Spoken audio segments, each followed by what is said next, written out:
Please don't mess up these ropes. These are the killer ropes.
It'll be fun. Okay, I bet you do. What's up? Good to see you.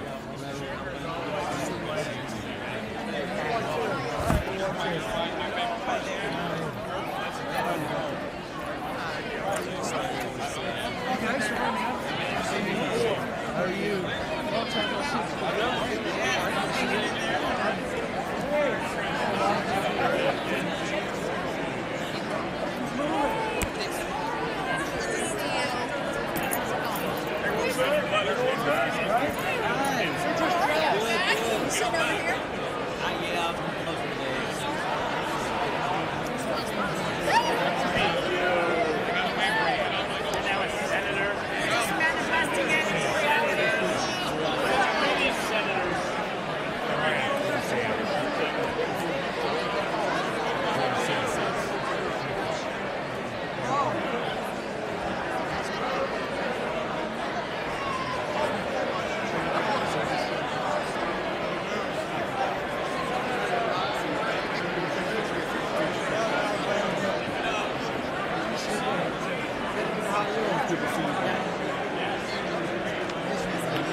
What's up, man? How you doing? Good, good. I saw your wife the other day. She was in the White House. Good. Keep it fun. Thanks, man. I appreciate it, man. Good to see you. I'm going this way. Okay, yeah. Sorry, I'll just sit over here. Hey, man, how are you? Good to see you. Good luck tonight. This will be awesome. Appreciate it, Mr. President. Hey, so good to see you. Oh, absolutely. Absolutely. So, how about you? I have an easier job. How's your wife doing? She's having fun. She's a champion. Good. Yeah. Absolutely. Let's do that. They're going to take me the other way. Stand here by me. All right. I'll keep you company. We're in the right spot.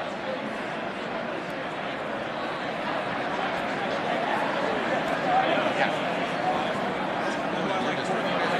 I think actually that's the only thing. I think it probably got people on the line. We're going to wear the same time. Well, we could have coordinated, I guess, but man, this is, I gotta be honest with you, this is by the way, I think the speech is gonna be great, but I don't know how you do this for 90 minutes. The hardest thing was doing it during Biden, when the speech was a stupid campaign speech. And just let you go down.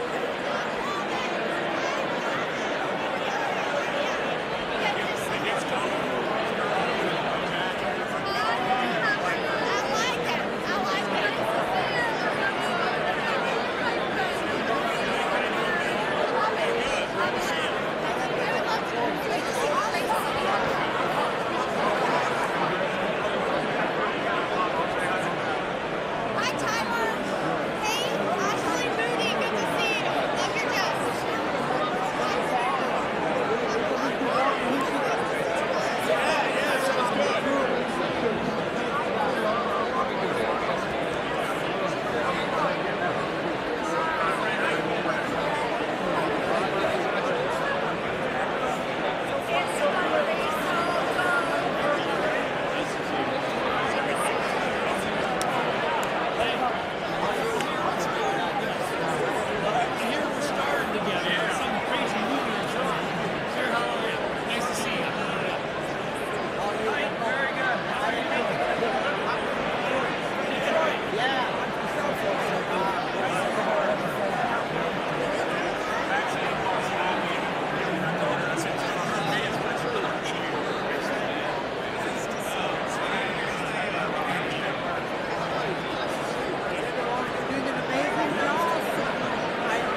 The joint session will come to order.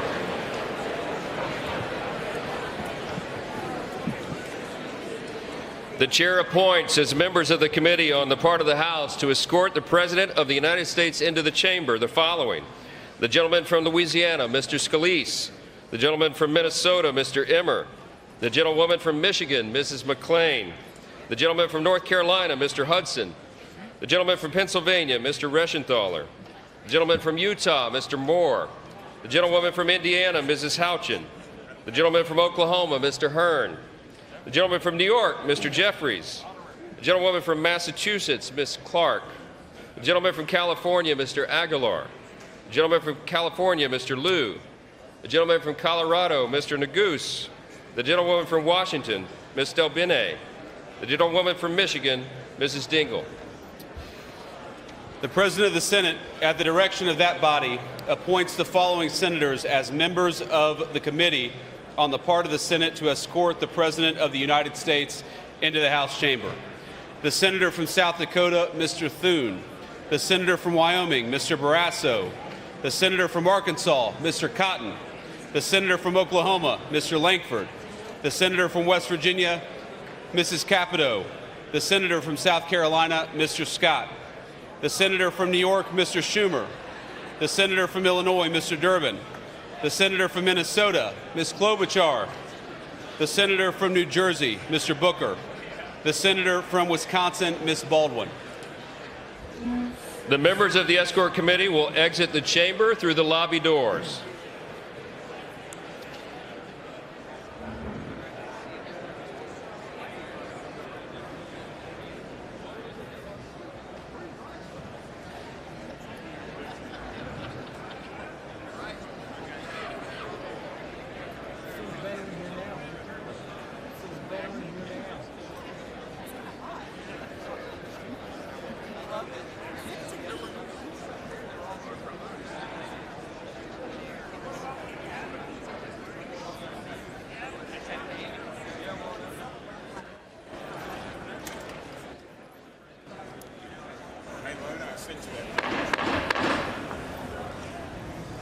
Mr. Speaker, the Dean of the Diplomatic Corps.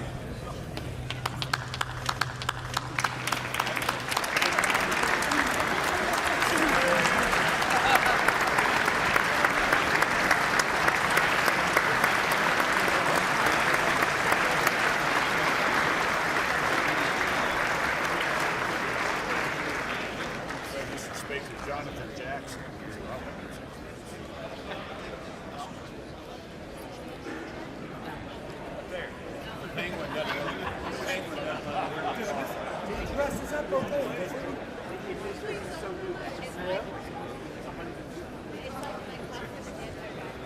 My wife loves this gray suit.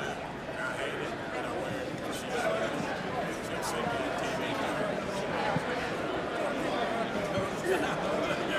I'm a blazer, man.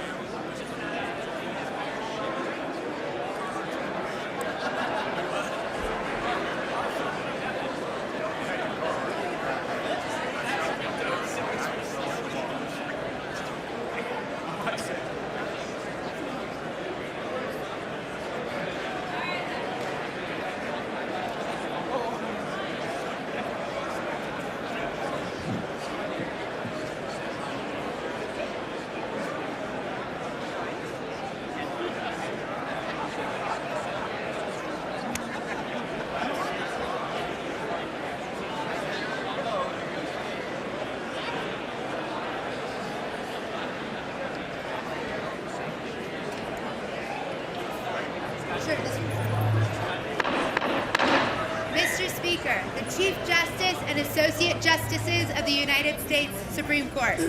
That's great.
Mr. Speaker, the President's Cabinet.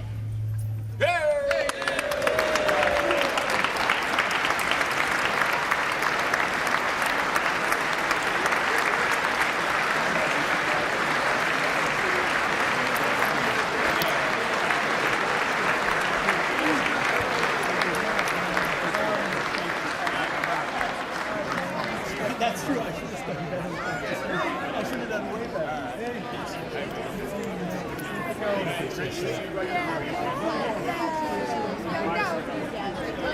Secretary, can't wait to connect with you. You have so much to learn. Yes.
Mr. Speaker, the President of the United States.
Thank you.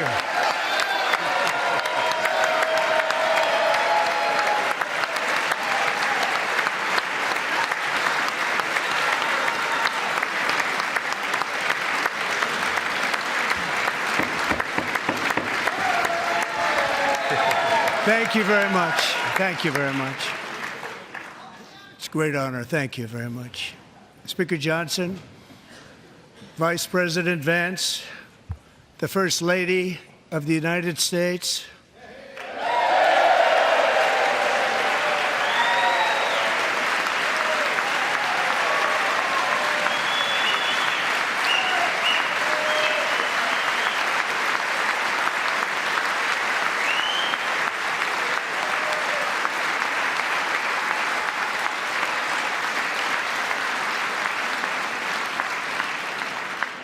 members of the United States Congress, thank you very much. And to my fellow citizens, America is back.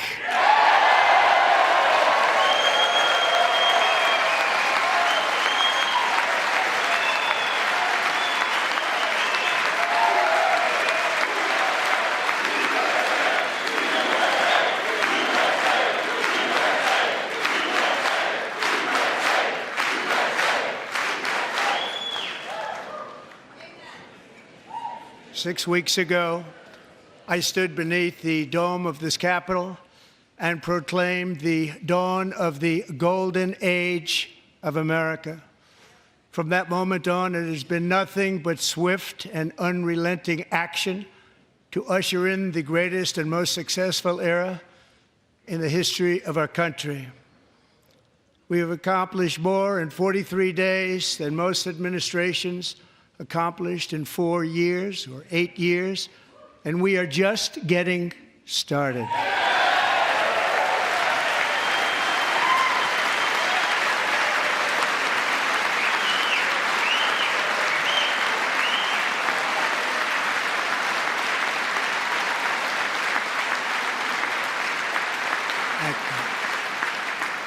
I return to this chamber tonight to report that America's momentum is back, our spirit is back, our pride is back, our confidence is back, and the American dream is surging bigger and better than ever before.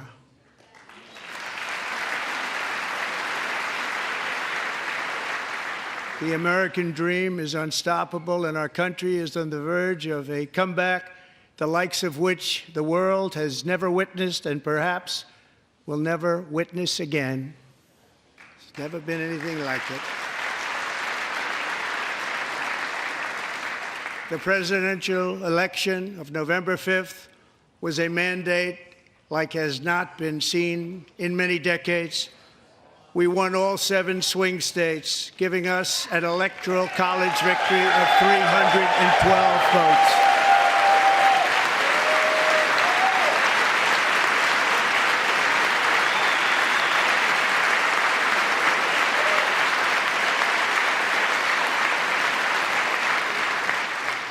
We won the popular vote by big numbers and won counties in our country.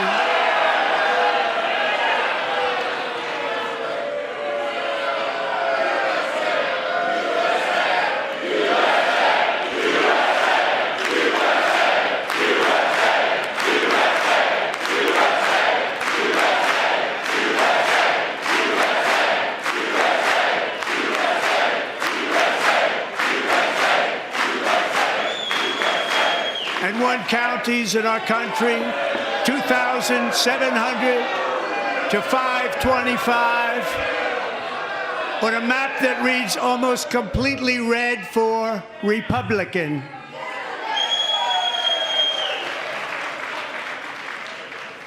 Now, for the first time in modern history, more Americans believe that our country is headed in the right direction than the wrong direction. In fact, it's an astonishing record, 27-point swing, the most ever.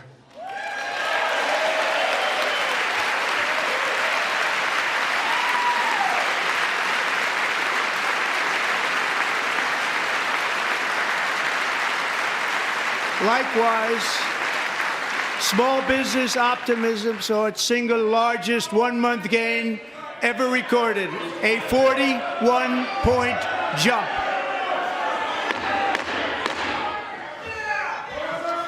Members are directed to uphold and maintain decorum in the House and to cease any further disruptions. That's your warning.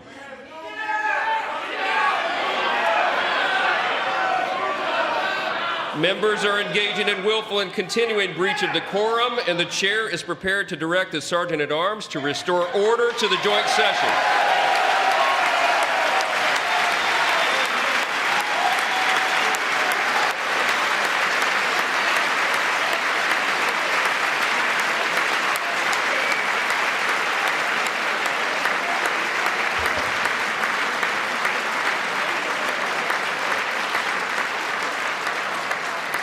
Mr. Green, take your seat. Take your seat, sir. Take your seat. Finding that members continue to engage in willful and concerted disruption of proper decorum, the chair now directs the Sergeant-at-Arms to restore order. Remove this gentleman from the chamber.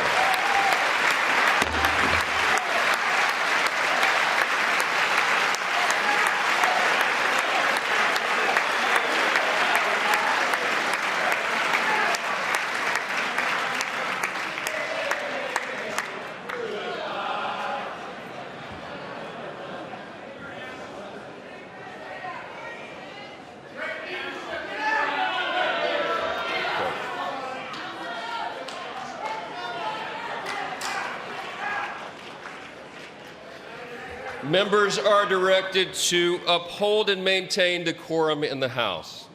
Mr. President, you continue. Thank you. Over the past 6 weeks, I have signed nearly 100 executive orders and taken more than 400 executive actions, a record, to restore common sense, safety, optimism, and wealth all across our wonderful land. The people elected me to do the job, and I'm doing it.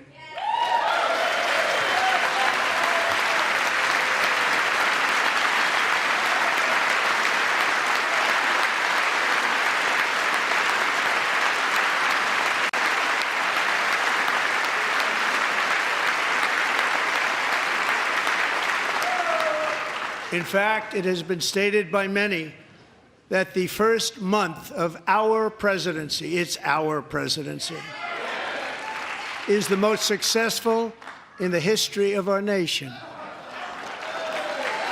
By many.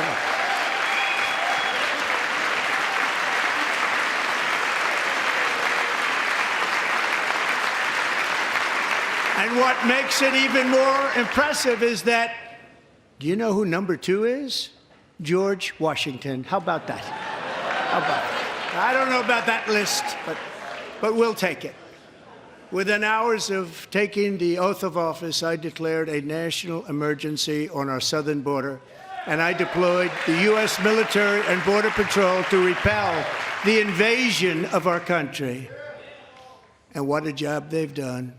As a result, illegal border crossings last month were by far the lowest ever recorded, ever.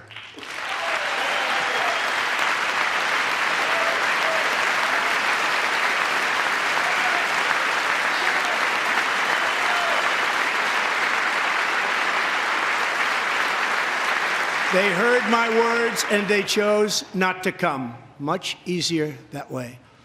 In comparison, under Joe Biden, the worst president in American history, there were hundreds of thousands of illegal crossings a month, and virtually all of them, including murderers, drug dealers, gang members, and people from mental institutions and insane asylums, were released into our country. Who would want to do that? This is my 5th such speech to Congress. And once again, I look at the Democrats in front of me, and I realize there is absolutely nothing I can say to make them happy or to make them stand or smile or applaud. Nothing I can do. I could find a cure to the most devastating disease, a disease that would wipe out entire nations, or announce the answers to the greatest economy in history, or the stoppage of crime to the lowest levels ever recorded.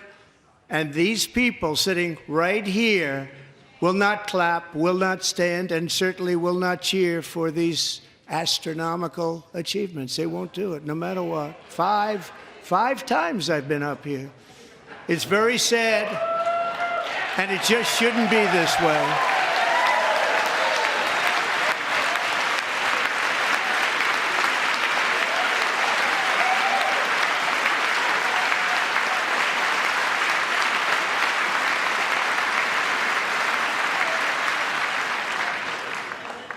So Democrats sitting before me, for just this one night, why not join us in celebrating so many incredible wins for America? For the good of our nation, let's work together and let's truly make America great again.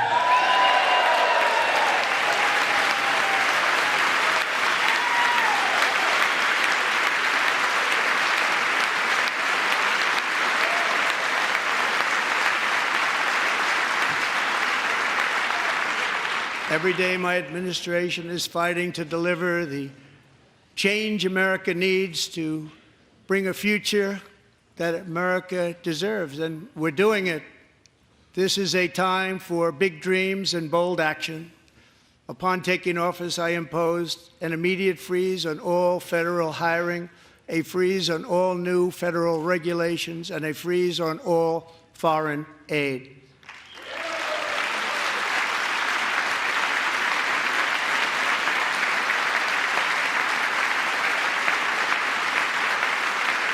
I terminated the ridiculous Green New Scam.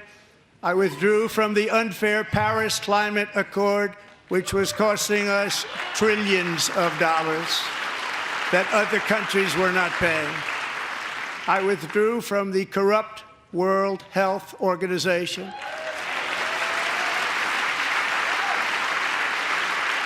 And I also withdrew from the anti-American UN Human Rights Council.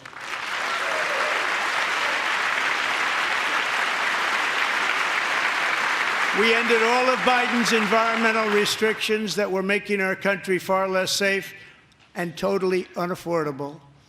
And importantly, we ended the last administration's insane electric vehicle mandate, saving our auto workers and companies from economic destruction.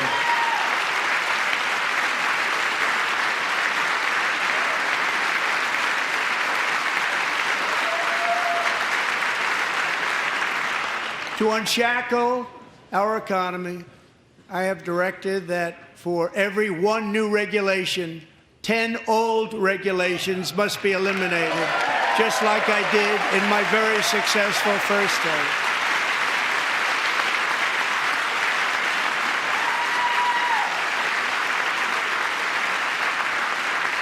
And in that first term, we set records on ending unnecessary rules and regulations like no other president had done before. We ordered all federal workers to return to the office. They will either show up for work in person or be removed from their job.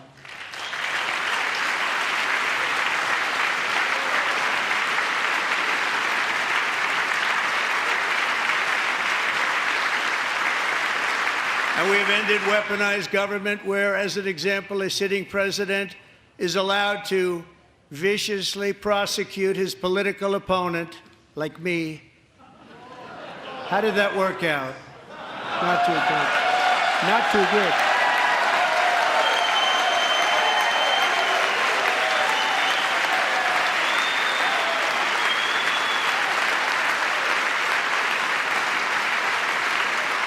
And I have stopped all government censorship and brought back free speech in America. It's back.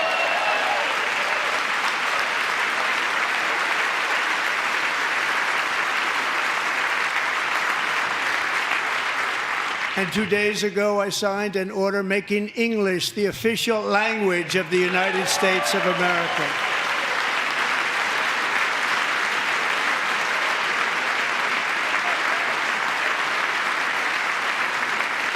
I renamed the Gulf of Mexico the Gulf of America.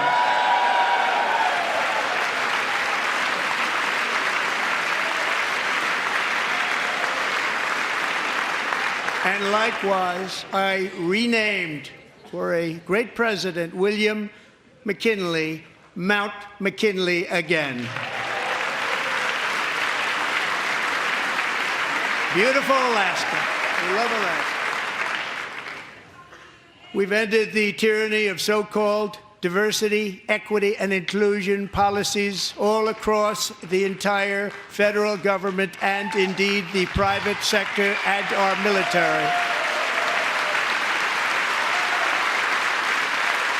And our country will be woke no longer.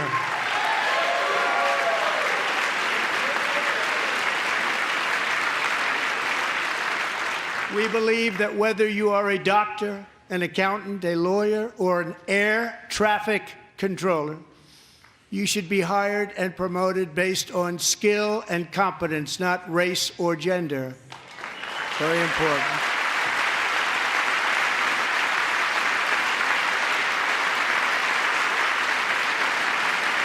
You should be hired based on merit. And the Supreme Court, in a brave and very powerful decision, has allowed us to do so. Thank you. Thank you very much. Thank you. We have removed the poison of critical race theory from our public schools, and I signed an order making it the official policy of the United States government that there are only two genders, male and female.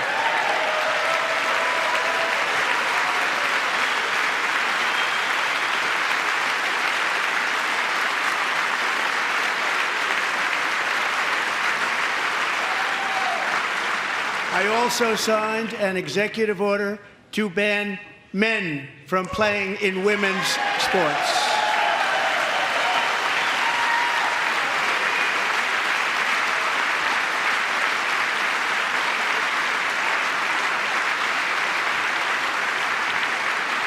Three years ago, Peyton McNabb was an all-star high school athlete, one of the best, preparing for a future in college sports.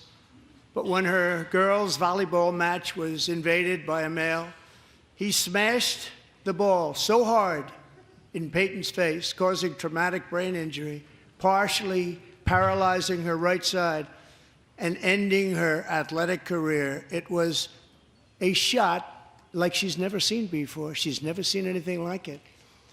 Peyton is here tonight in the gallery, and Peyton, from now on, schools will kick the men off the girls' team, or they will lose all federal funding.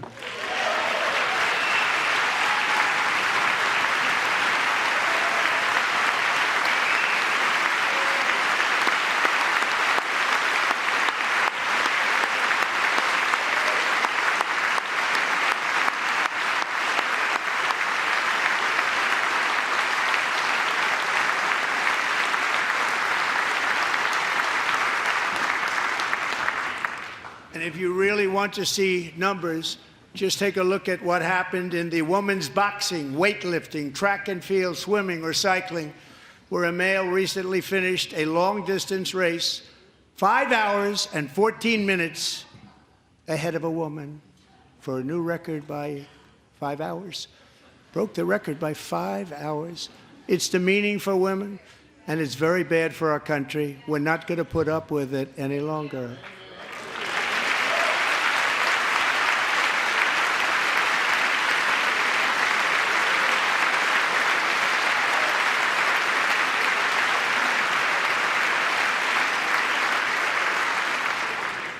What I have just described is only a small fraction of the common sense revolution that is now, because of us, sweeping the entire world. Common sense has become a common theme, and we will never go back. Never. Never going to let that happen.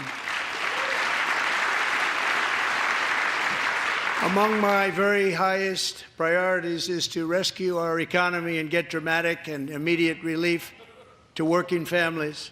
As you know, we inherited from the last administration an economic catastrophe and an inflation nightmare. Their policies drove up energy prices, pushed up grocery costs, and drove the necessities of life out of reach for millions and millions of Americans. They've never had anything like it. We suffered the worst inflation in 48 years, but perhaps even in the history of our country. They're not sure. As president, I'm fighting every day to reverse this damage and make America affordable again.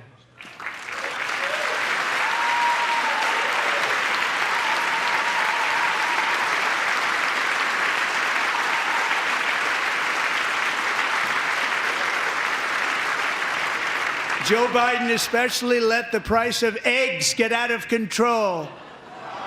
The egg price is out of control, and we're working hard to get it back down. Secretary, do a good job on that. You inherited a total mess from the previous administration. Do a good job.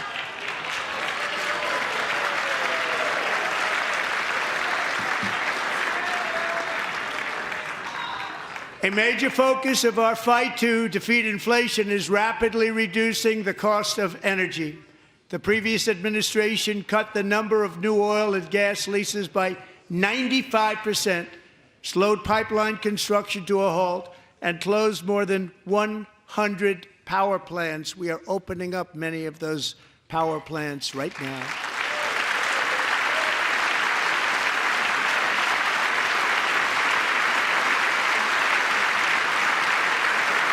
And frankly, we have never seen anything like it.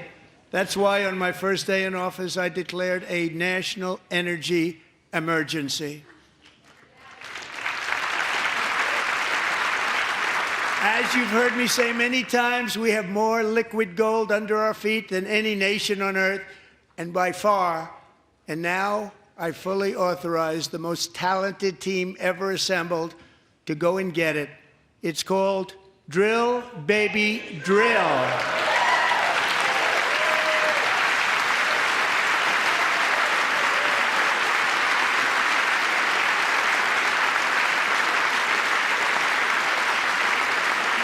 My administration is also working on a gigantic natural gas pipeline in Alaska, among the largest in the world, where Japan, South Korea, and other nations want to be our partner with investments of trillions of dollars each. There's never been anything like that one. It will be truly spectacular. It's all set to go. The permitting is gotten. And later this week, I will also take historic action to dramatically expand production of critical minerals and rare earths here in the USA.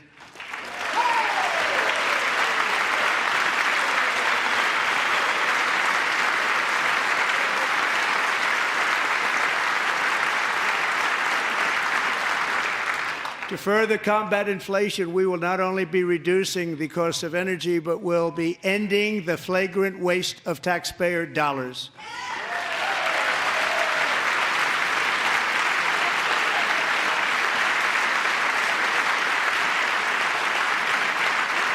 And to that end, I have created the brand new Department of Government Efficiency, DOGE. Perhaps you've heard of it. Perhaps.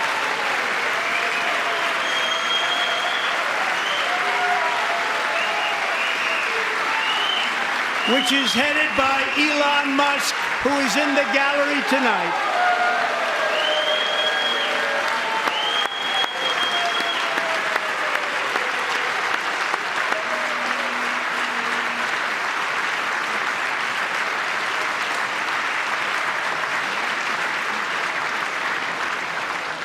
Thank you, Elon. He's working very hard. He didn't need this. He didn't need this. Thank you very much. We appreciate it. Everybody here, even this side, appreciates it, I believe. They just don't want to admit that. Just listen to some of the appalling waste we have already identified. $22 billion from HHS to provide free housing and cars for illegal aliens.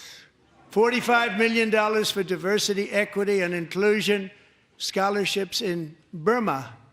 $40 million to improve the social and economic inclusion of sedentary migrants. Nobody knows what that is. $8 million to promote LGBTQI+ in the African nation of Lesotho, which nobody has ever heard of. $60 million for indigenous peoples and Afro-Colombian empowerment in Central America. $60 million. $8 million for making mice transgender. This is real. $32 million for a left-wing propaganda operation in Moldova. $10 million for male circumcision in Mozambique. $20 million for the Arab Sesame Street in the Middle East. It's a program. $20 million for a program. $1.9 billion to recently created Decarbonization of Homes Committee, headed up, and we know she's involved. Just at the last moment, the money was passed over by a woman named Stacey Abrams. Have you ever heard of her? A $3.5 million consulting contract for lavish fish monitoring. $1.5 million for voter confidence in Liberia. $14 million for social cohesion in Mali. $59 million for illegal alien hotel rooms in New York City. He's a real estate developer. He's done very well. $250,000 to increase vegan local climate action innovation in Zambia. $42 million for social and behavior change in Uganda. $14 million for improving public procurement in Serbia. $47 million for improving learning outcomes in Asia. Asia's doing very well with learning. We know what we're doing. We should use it ourselves. And $101 million for DEI contracts at the Department of Education. The most ever paid, nothing even like it.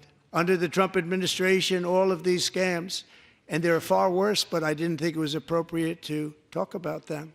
They're so bad. Many more have been found out and exposed and swiftly terminated by a group of very intelligent, mostly young people, headed up by Elon, and we appreciate it. We found hundreds of billions of dollars of fraud.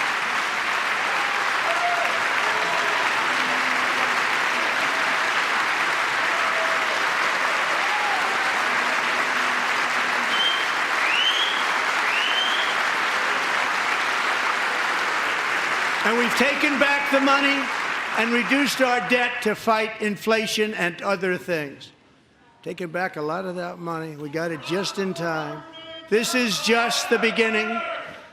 The Government Accountability Office, a federal government office, has estimated annual fraud of over $500 billion in our nation, and we are working very hard to stop it. We're going to. We're also identifying shocking levels of incompetence and probable fraud in the Social Security program for our seniors, and that our seniors and people that we love rely on. Believe it or not, government databases list 4.7 million Social Security members from people aged 100 to 109 years old. It lists 3.6 million people from ages 110 to 119. I don't know any of them. I know some people that are rather elderly, but not quite that elderly. 3.47 million people from ages 120 to 129. 3.9 million people from ages 130 to 139. 3.5 million people from ages 140 to 149. And money is being paid to many of them, and we're searching right now. In fact, Pam, good luck. Good luck. You're going to find it. But a lot of money is paid out to people because it just keeps getting paid and nobody does, and it really hurts Social Security and hurts our country. 1.3 million people from ages 150 to 159, and over 130,000 people, according to the Social Security databases, are age over 160 years old.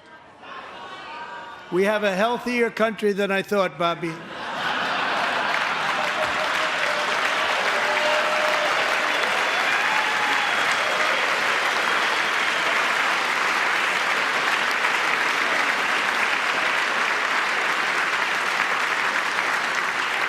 Including, to finish, 1,039 people between the ages of 220 and 229, one person between the age of 240 and 249, and one person is listed at 360 years of age. More than 100 years older than our country. But we're going to find out where that money's going, and it's not going to be pretty. By slashing all of the fraud, waste, and theft we can find, we will defeat inflation, bring down mortgage rates, lower car payments and grocery prices, protect our seniors, and put more money in the pockets of American families.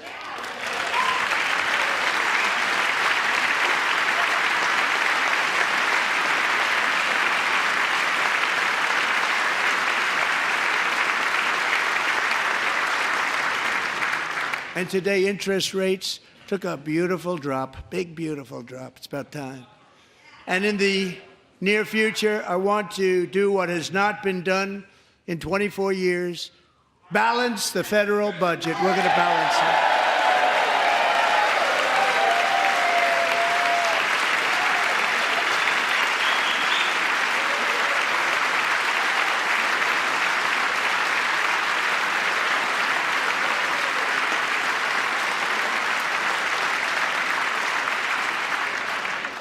With that goal in mind, we have developed in great detail what we are calling the Gold Card, which goes on sale very, very soon.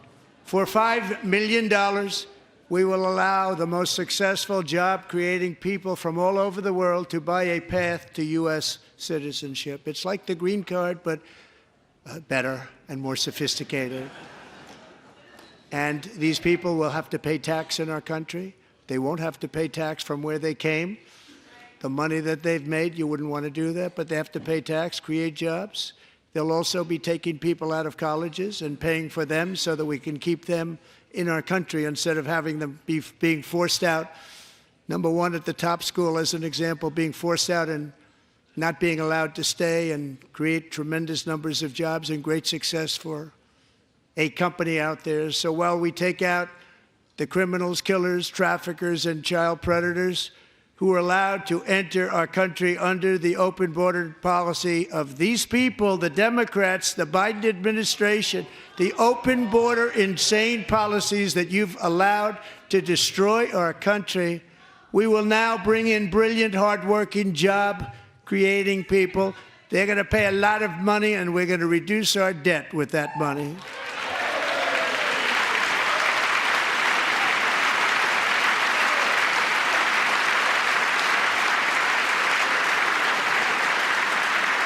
Americans have given us a mandate for bold and profound change. For nearly 100 years, the federal bureaucracy has grown until it has crushed our freedoms, ballooned our deficits, and held back America's potential in every possible way. The nation founded by pioneers and risk-takers now drowns under millions and millions of pages of regulations and debt. Approvals that should take 10 days to get instead take 10 years, 15 years, and even 20 years before you're rejected. Meanwhile, we have hundreds of thousands of federal workers who have not been showing up to work. My administration will reclaim power from this unaccountable bureaucracy, and we will restore true democracy to America again.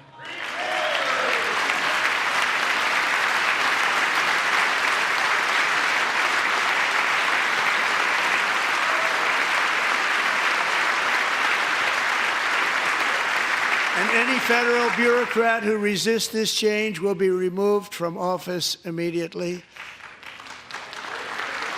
Because we are draining the swamp. It's very simple. And the days of rule by unelected bureaucrats are over.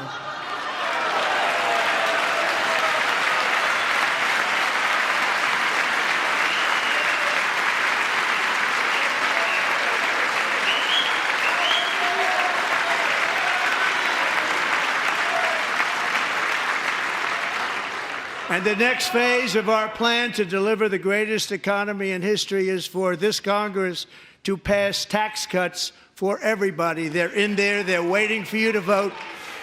And I'm sure that the people on my right, I don't mean the Republican right, but my right here, I'm sure you're going to vote for those tax cuts, because otherwise I don't believe the people will ever vote you into office. So I'm doing you a big favor by telling you that. But I know this group is going to be voting for the tax.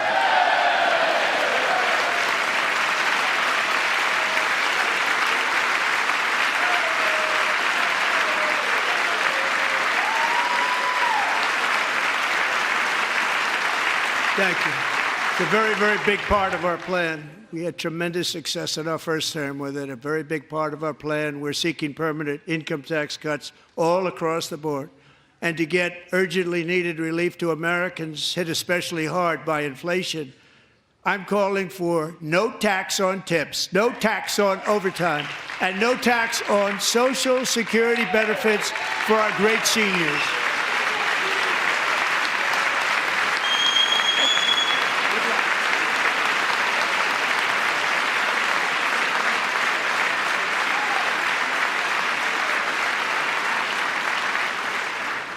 And I also want to make interest payments on car loans tax deductible, but only if the car is made in America.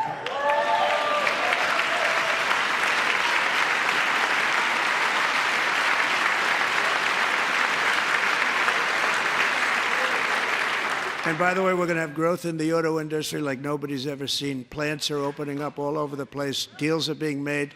Never seen. That's a combination of the election win and tariffs. It's a beautiful word, isn't it? That, along with our other policies, will allow our auto industry to absolutely boom. It's going to boom. Spoke to the majors today, all three, the top people, and they're so excited. In fact, already numerous car companies have announced that they will be building massive automobile plants in America, with Honda just announcing a new plant in Indiana, one of the largest anywhere in the world.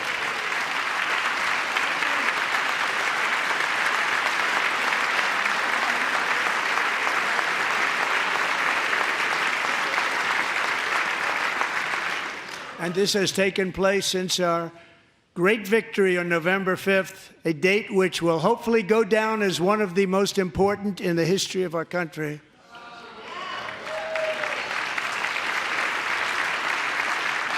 In addition, as part of our tax cuts, we want to cut taxes on domestic production and all manufacturing. And just as we did before, we will provide 100% expensing. It will be retroactive to January 20th, 2025. And it was one of the main reasons why our tax cuts were so successful in our first term, giving us the most successful economy in the history of our country. First term. We had a great first term.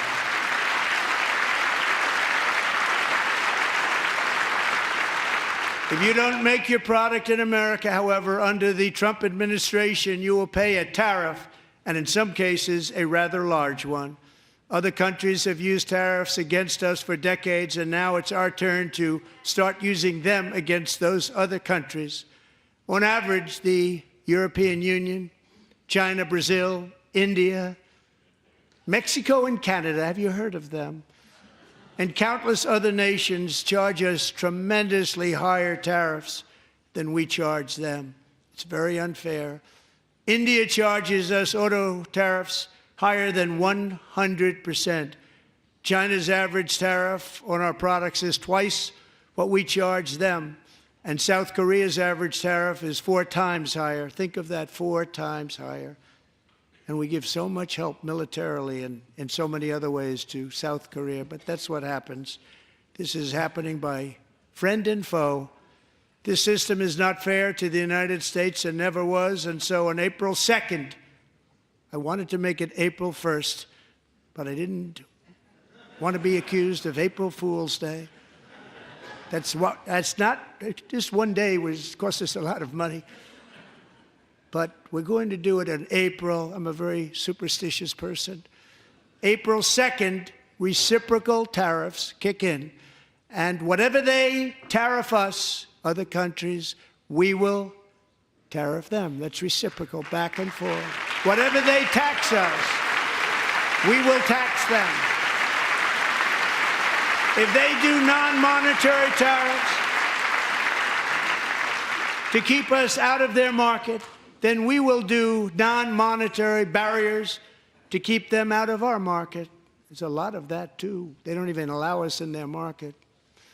We will take in trillions and trillions of dollars and create jobs like we have never seen before. I did it with China, and I did it with others, and the Biden administration couldn't do anything about it because there was so much money they couldn't do anything about it. We have been ripped off for decades by nearly every country on earth, and we will not let that happen any longer.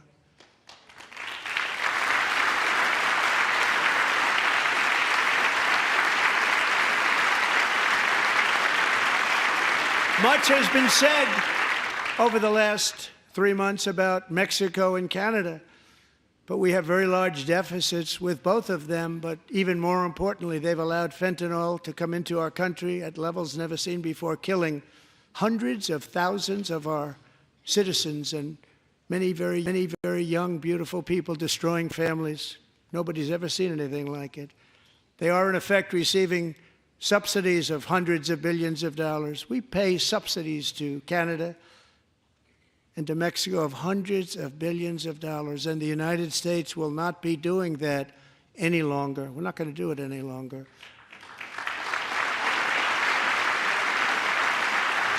Thanks to our America First policies we're putting into place, we have had $1.7 trillion of new investment in America in just the past few weeks. The combination of the election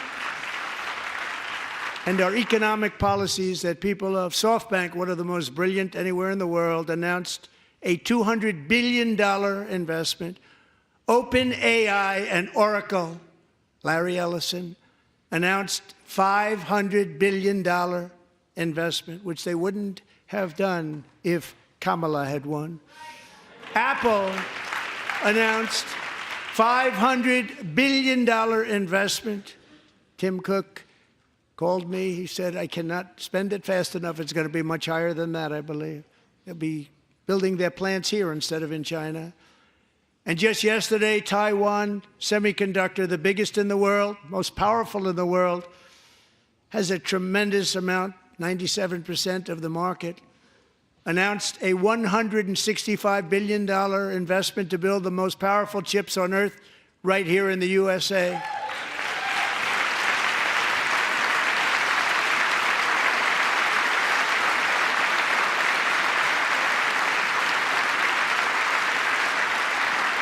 And we're not giving them any money. Your CHIPS Act is a horrible, horrible thing. We give hundreds of billions of dollars, and it doesn't mean a thing. They take our money and they don't spend it. All that meant to them, we're giving them no money. All that was important to them was they didn't want to pay the tariffs, so they came and they're building, and many other companies are coming. We don't have to give them money. We just want to protect our businesses and our people. And they will come because they won't have to pay tariffs if they build in America. So it's very amazing. You should get rid of the CHIP Act, and whatever's left over, Mr. Speaker, you should use it to reduce debt or any other reason you want to.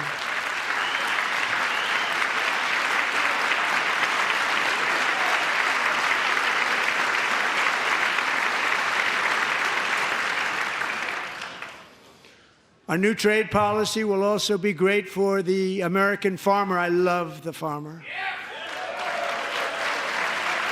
Who will now be selling into our home market, the USA, because nobody is going to be able to compete with you.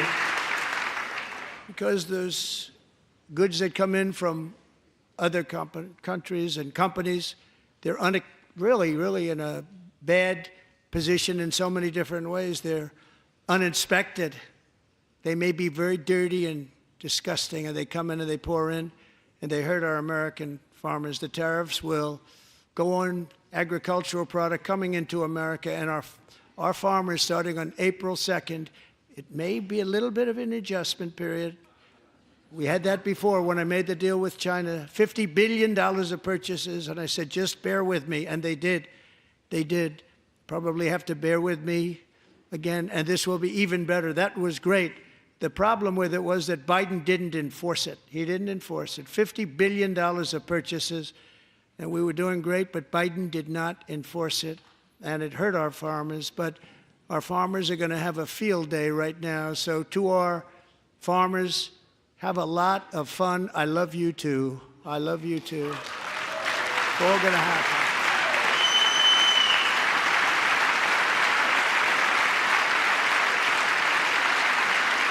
And I have also imposed a 25% tariff on foreign aluminum, copper, lumber, and steel, because if we don't have, as an example, steel and lots of other things, we don't have a military, and frankly, we just won't have a country very long.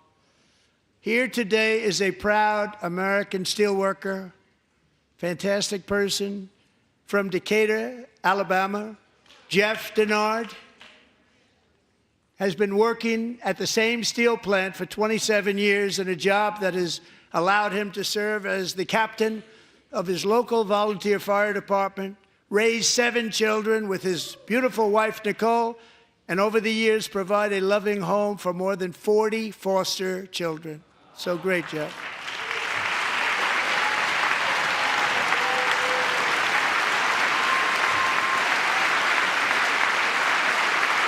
Thank you, Jeff. Thank you, Jeff.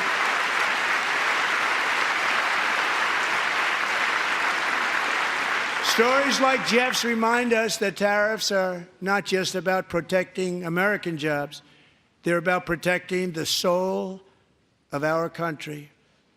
Tariffs are about making America rich again and making America great again, and it's happening, and it will happen rather quickly. There'll be a little disturbance, but we're okay with that. It won't be much. No, you're not. Oh.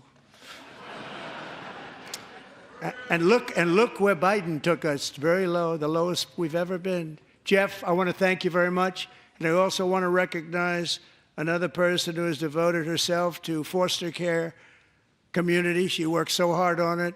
A very loving person, our magnificent First Lady of the United States.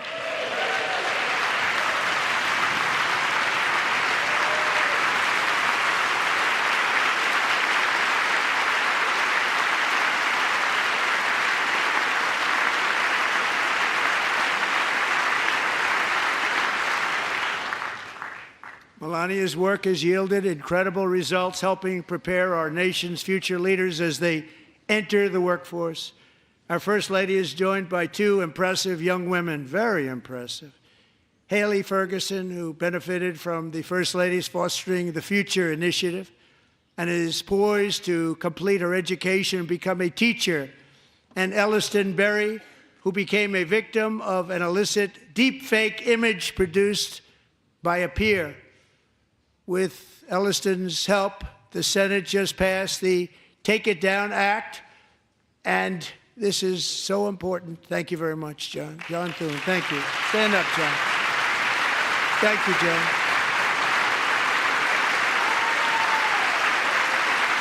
Thank you all very much.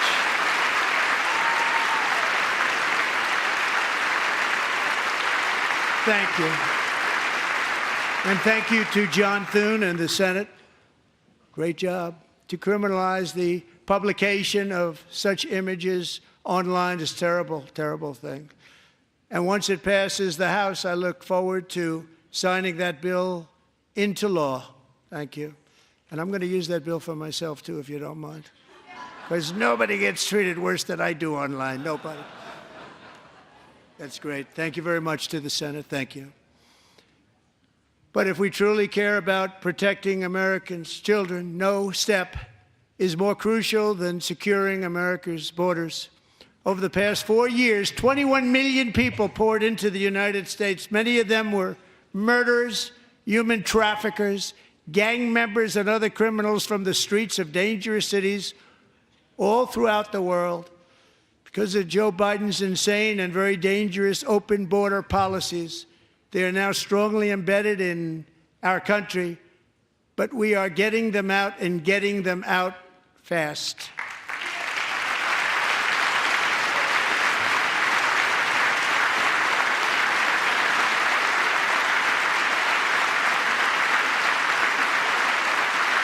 And I want to thank Tom Homan and Christy. I want to thank you and Paul of Border Patrol. I want to thank you. What a job they've all done. Everybody, Border Patrol, ICE, law enforcement in general is incredible. We have to take care of our law enforcement. Have to.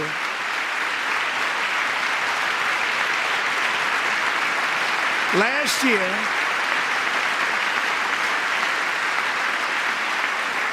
a brilliant 22-year-old nursing student named Laken Riley, the best in her class, admired by everybody, went out for a jog on the campus of the University of Georgia. That morning, Laken was viciously attacked, assaulted, beaten, brutalized, and horrifically murdered.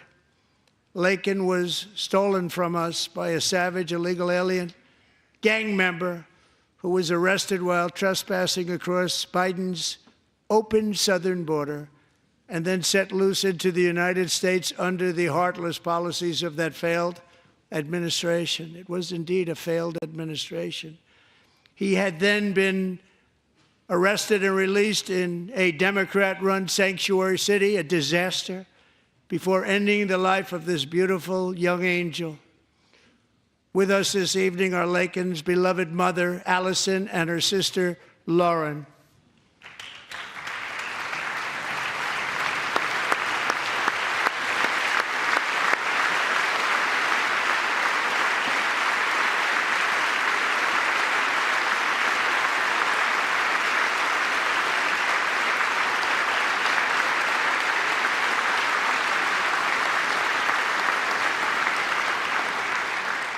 Last year, I told Laken's grieving parents that we would ensure their daughter would not have died in vain.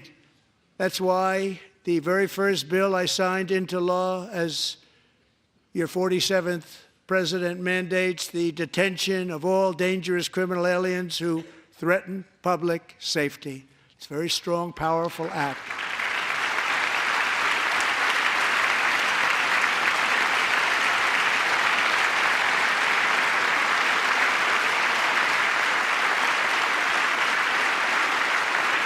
It's called the Laken-Riley Act. So Allison and Lauren, America will never, ever forget our beautiful Laken Hope Riley.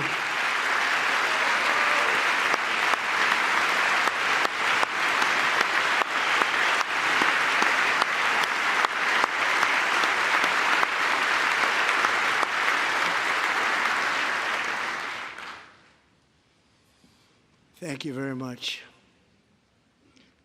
Since taking office, my administration has launched the most sweeping border and immigration crackdown in American history, and we quickly achieved the lowest numbers of illegal border crossers ever recorded. Thank you.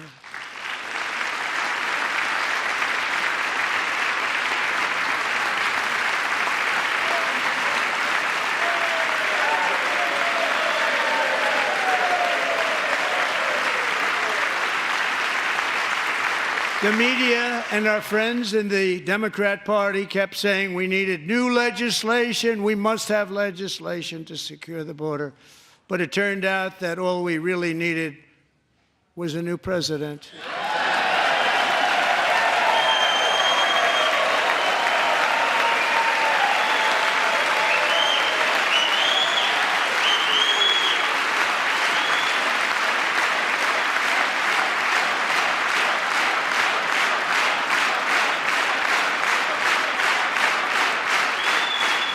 Thank you. Joe Biden didn't just open our borders, he flew illegal aliens over them to overwhelm our schools, hospitals, and communities throughout the country. Entire towns like Aurora, Colorado, and Springfield, Ohio, buckled under the weight of the migrant occupation and corruption like nobody's ever seen before. Beautiful towns destroyed.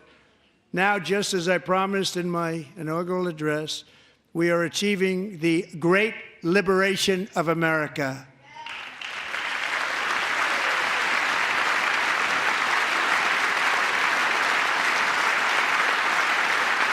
But there still is much work to be done. Here tonight is a woman I have gotten to know, Alexis Nungary from Houston.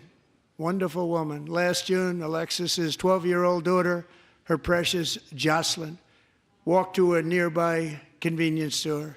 She was kidnapped, tied up, assaulted for 2 hours under a bridge, and horrifically murdered. Arrested and charged with this heinous crime are 2 illegal alien monsters from Venezuela, released into America by the last administration through their ridiculous open border. The death of this beautiful 12-year-old girl and the agony of her mother and family touched our entire nation greatly. Alexis, I promised that we would always remember your daughter, your magnificent daughter, and earlier tonight, I signed an order keeping my word to you. One thing I have learned about Jocelyn is that she loved animals so much. She loved nature. Across Galveston Bay, from where Jocelyn lived in Houston, you will find a magnificent national wildlife refuge, a pristine, peaceful, 34,000-acre sanctuary for all of God's creatures on the edge of the Gulf of America.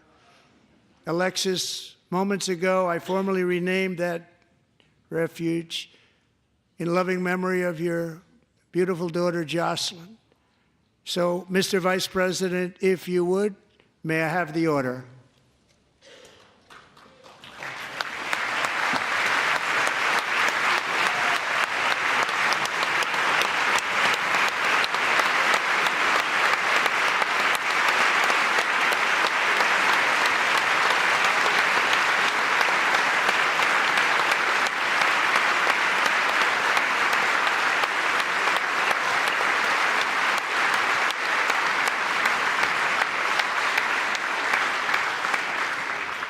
Thank you very much.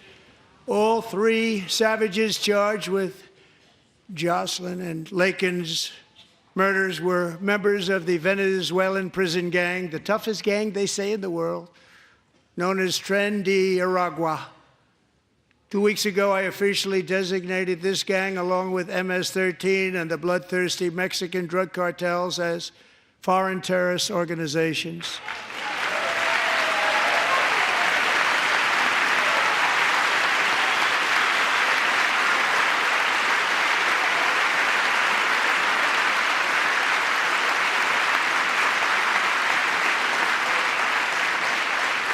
They are now officially in the same category as ISIS, and that's not good for them.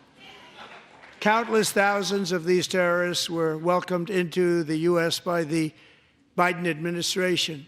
But now every last one will be rounded up and forcibly removed from our country, or, if they're too dangerous, put in jails, standing trial in this country, because we don't want them to come back ever. With us this evening is a warrior on the front lines of that battle, Border Patrol Agent Roberto Ortiz. Great guy.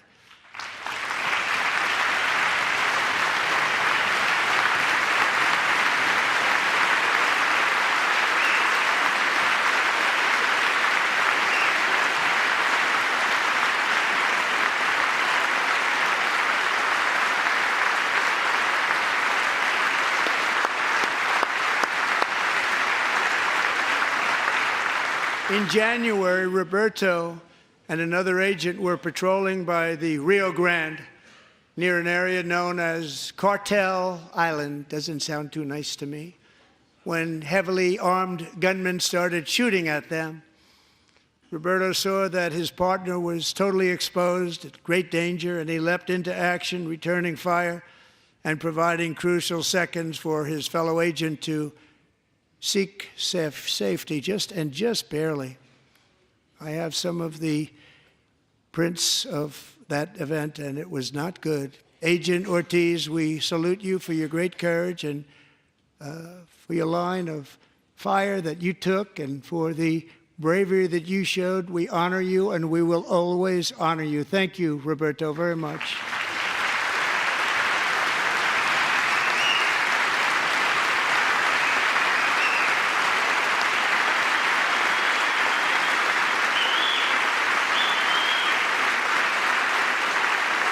Thank you, Roberto. And I actually got to know him on my many calls to the border. He's a great gentleman. The territory to the immediate south of our border is now dominated entirely by criminal cartels that murder, rape, torture, and exercise total control. They have total control over a whole nation, posing a grave threat to our national security. The cartels are waging war in America, and it's time for America to wage war on the cartels, which we are doing.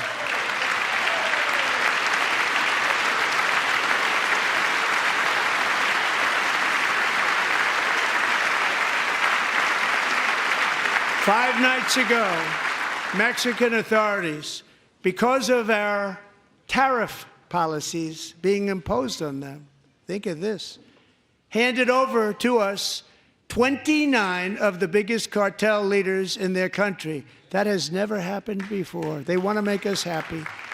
First time ever. But we need Mexico and Canada to do much more than they've done, and they have to stop the fentanyl and drugs pouring into the USA. They're going to stop it. I have sent Congress a detailed funding request laying out exactly how we will eliminate these threats to protect our homeland and complete the largest deportation operation in American history, larger even than current record holder, President Dwight D. Eisenhower, a moderate man, but someone who believed very strongly in borders. Americans expect Congress to send me this funding without delay so I can sign it into law. So, Mr. Speaker, John Thune, both of you, I hope you're going to be able to do that, Mr. Speaker. Thank you. Mr. Leader, thank you. Thank you very much. And let's get it to me. I'll sign it so fast, you won't even believe it.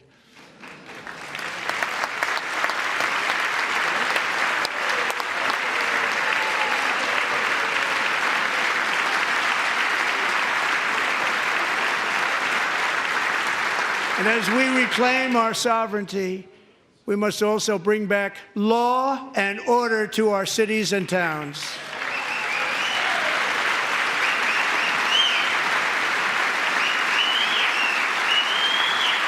In recent years, our justice system has been turned upside down by radical left lunatics.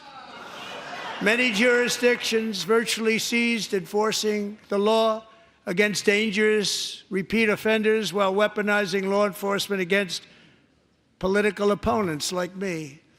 My administration has acted swiftly and decisively to restore fair, equal, and impartial justice under the constitutional rule of law, starting at the FBI and the DOJ. Pam, good luck. Cash, wherever you may be, good luck. Good luck. Pam Bondi. Good luck. So important. Going to do a great job. Cash, thank you. Thank you, Cash.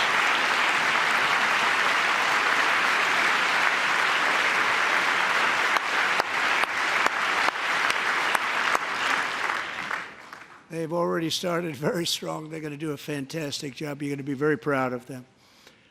We're also once again giving our police officers the support, protection, and respect they so dearly deserve. They have to get it. They have such a hard, dangerous job, but we're going to make it less dangerous. The problem is the bad guys don't respect the law, but they're starting to respect it, and they soon will respect it. This also includes our great fire departments throughout the country. Our firemen and women are unbelievable people, and we'll never forget them. And besides that, they voted for me in record numbers, so I have no choice.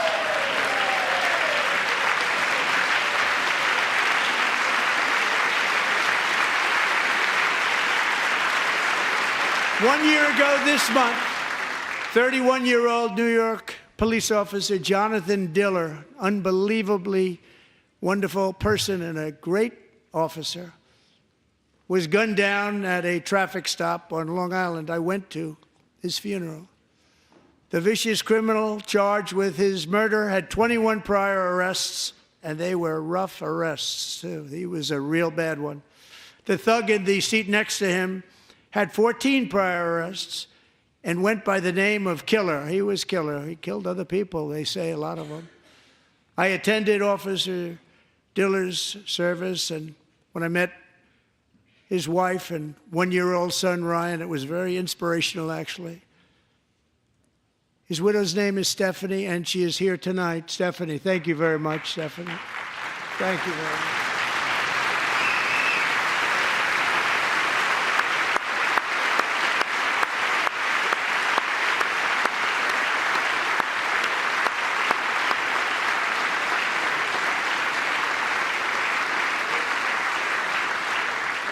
Stephanie, we're going to make sure that Ryan knows his dad was a true hero, New York's finest, and we're going to get these cold-blooded killers and repeat offenders off our streets, and we're going to do it fast.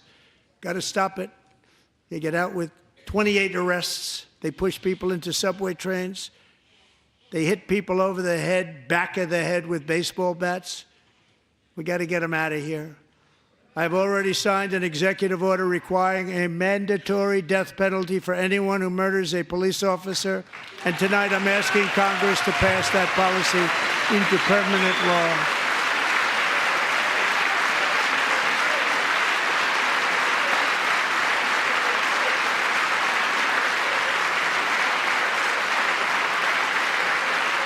I'm also asking for a new crime bill getting tough on repeat offenders while enhancing protections for America's police officers so they can do their jobs without fear of their lives being totally destroyed. They don't want to be killed. We're going to let them be killed. Joining us in the gallery tonight is a young man who truly loves our police. His name is DJ Daniel. He is 13 years old, and he has always dreamed of becoming a police officer.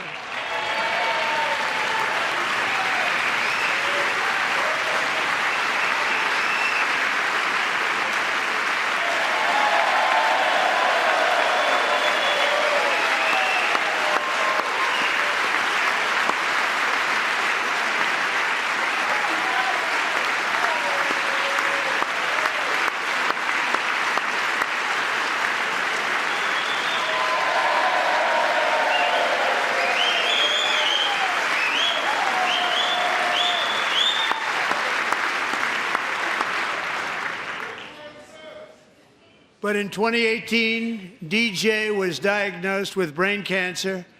The doctors gave him 5 months at most to live. That was more than 6 years ago.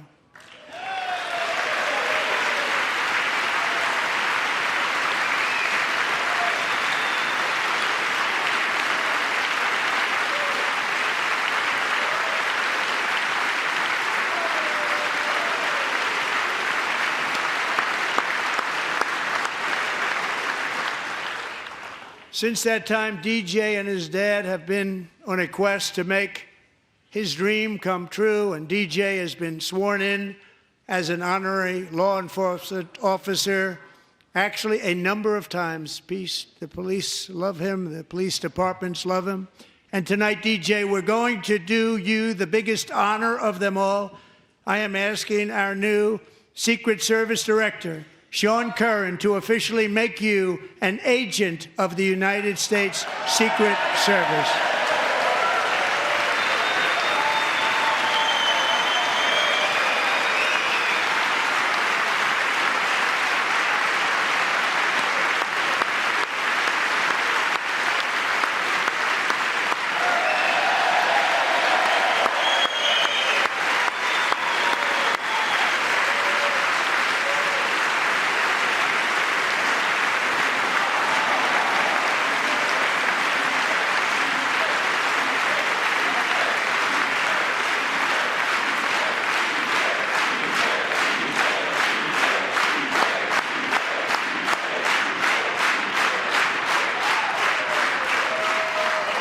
Thank you, DJ. DJ's doctors believe his cancer likely came from a chemical he was exposed to when he was younger. Since 1975, rates of child cancer have increased by more than 40%. Reversing this trend is one of the top priorities for our new presidential commission to make America healthy again, chaired by our new Secretary of Health and Human Services, Robert F. Kennedy, Jr.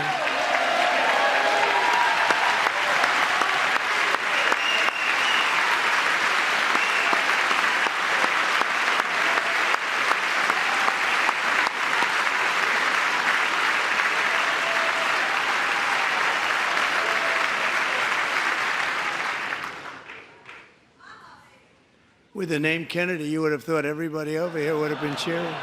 How quickly they forget. Our goal is to get toxins out of our environment, poisons out of our food supply, and keep our children healthy and strong. As an example, not long ago, and you can't even believe these numbers, 1 in 10,000 children had autism, 1 in 10,000. And now it's 1 in 36. There's something wrong. 1 in 36. Think of that. So we're going to find out what it is, and there's nobody better than Bobby and all of the people that are working with you. You have the best to figure out what is going on. Okay, Bobby? Good luck. It's a very important job. Thank you.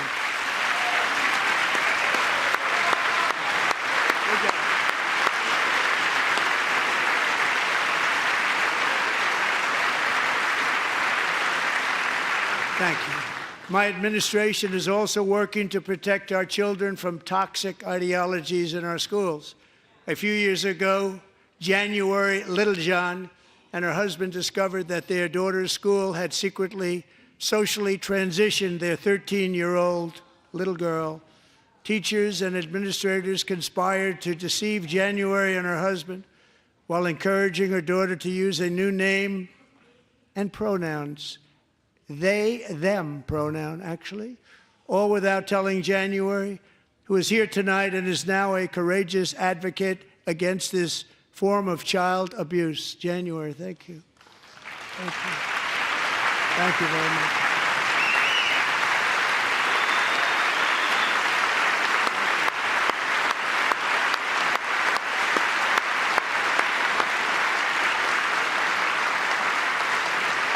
Thank you. Stories like this are why, shortly after taking office, I signed an executive order banning public schools from indoctrinating our children with transgender ideology.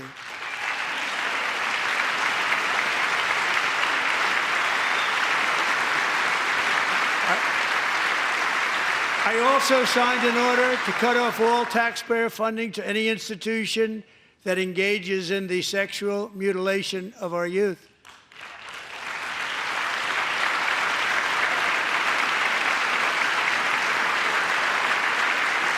And now I want Congress to pass a bill permanently banning and criminalizing sex changes on children and forever ending the lie that any child is trapped in the wrong body.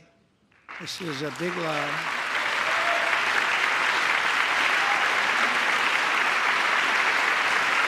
And our message to every child in America is that you are perfect exactly the way God made you.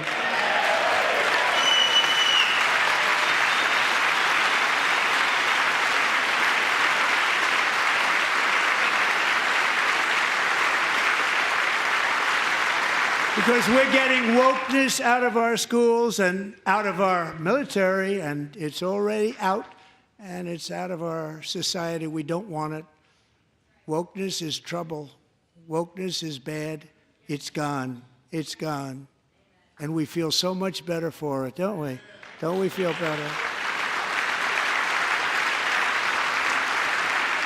Our service members won't be activists and ideologues. They will be fighters and warriors. They will fight for our country. And Pete, congratulations. Secretary of Defense, congratulations.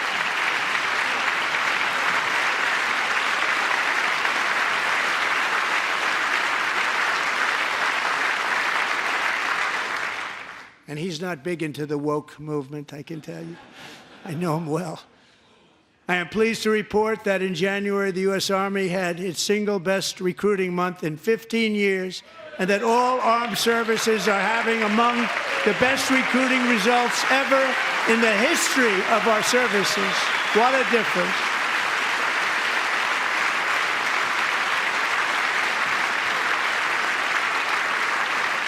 And you know, it was just a few months ago where the results were exactly the opposite. We couldn't recruit anywhere. We couldn't recruit.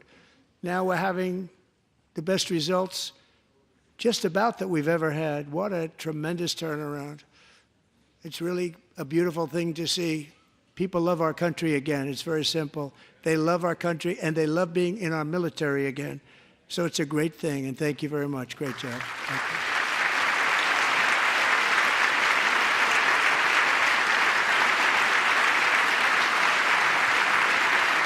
We're joined tonight by a young man, Jason Hartley, who knows the weight of that call of duty. Jason's father, grandfather, and great-grandfather all wore the uniform. Jason tragically lost his dad, who was also a Los Angeles County Sheriff's deputy when he was just a boy, and now he wants to carry on the family legacy of service. Jason is a senior in high school, a 6-letter varsity athlete, a really good athlete, they say, a brilliant student with a 4.46, that's good, GPA. And his greatest dream is to attend the U.S. Military Academy at West Point.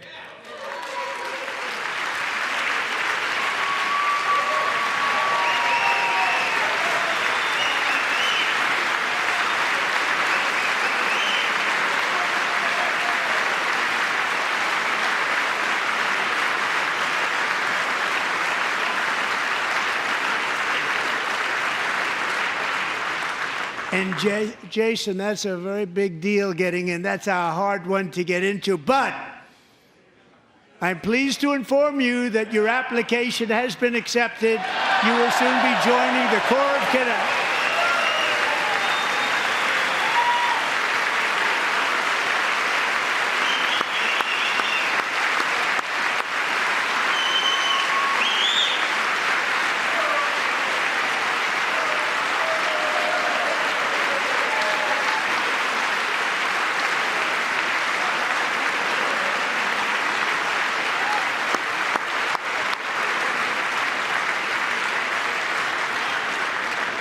Thank you. Jason, you're going to be on the long gray line, Jason. As Commander-in-Chief, my focus is on building the most powerful military of the future. As a first step, I'm asking Congress to fund a state-of-the-art Golden Dome missile defense shield to protect our homeland, all made in the USA.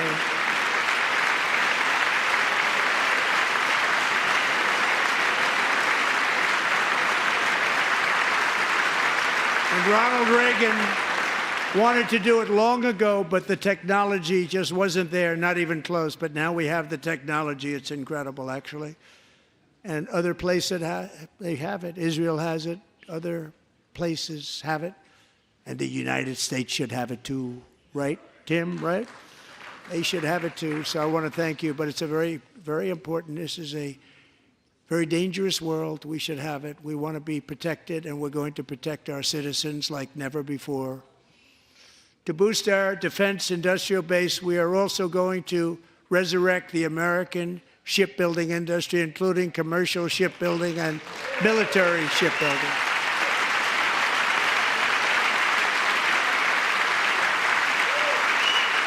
And for that purpose, I am announcing tonight that we will create a new Office of Shipbuilding in the White House and offer special tax incentives to bring this industry home to America where it belongs. We used to make so many ships. We don't make them anymore very much, but we're going to make them very fast, very soon. It will have a huge impact. To further enhance our national security, my administration will be reclaiming the Panama Canal, and we've already started doing it.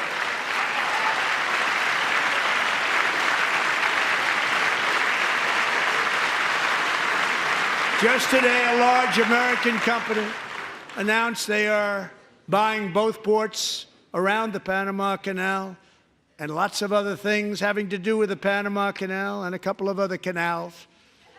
The Panama Canal was built by Americans for Americans, not for others, but others could use it. But it was built at tremendous cost of American blood and treasure. 38,000 workers died building the Panama Canal. They died of malaria. They died of snake bites and mosquitoes. Not a nice place to work. They paid them very highly to go there, knowing there was a 25% chance that they would die. The most expensive project also that was ever built in our country's history, if you bring it up to modern day costs. It was given away by the Carter administration for $1, but that agreement has been violated very severely. We didn't give it to China. We gave it to Panama, and we're taking it back.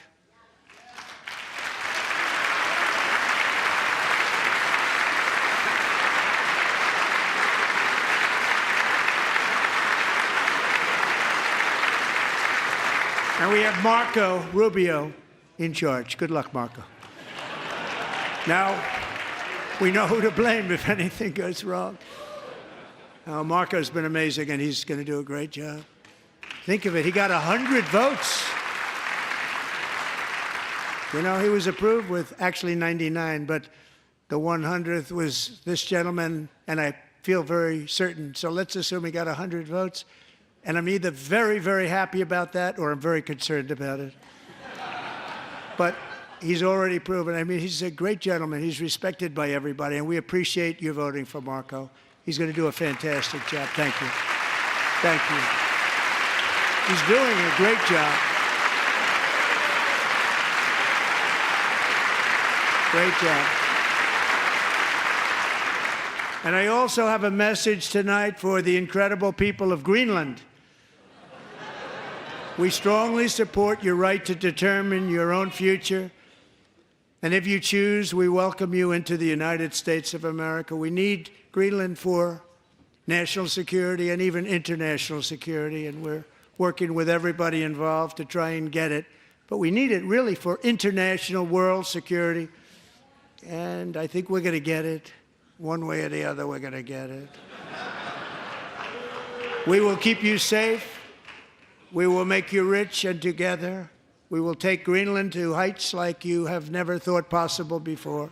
It's a very small population, but very, very large piece of land and very, very important for military security. America is once again standing strong against the forces of radical Islamic terrorism.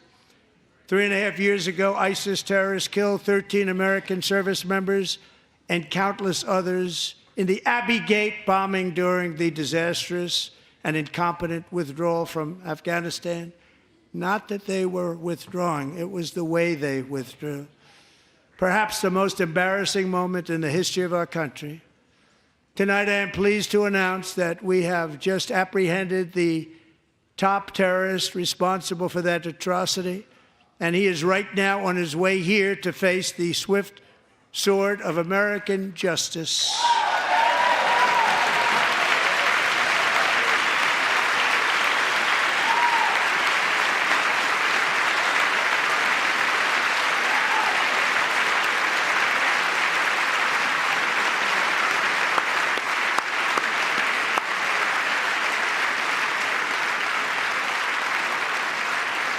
And I want to thank especially the government of Pakistan for helping arrest this monster. This was a very momentous day for those 13 families who I actually got to know very well, most of them, whose children were murdered, and the many people that were so badly, over 42 people, so badly injured on that fateful day in Afghanistan. What a horrible day. Such incompetence was shown that when Putin saw what happened, I guess he said, wow, maybe this is my chance. That's how bad it was. Should have never happened. Grossly incompetent people. I spoke to many of the parents and loved ones, and they're all in our hearts tonight.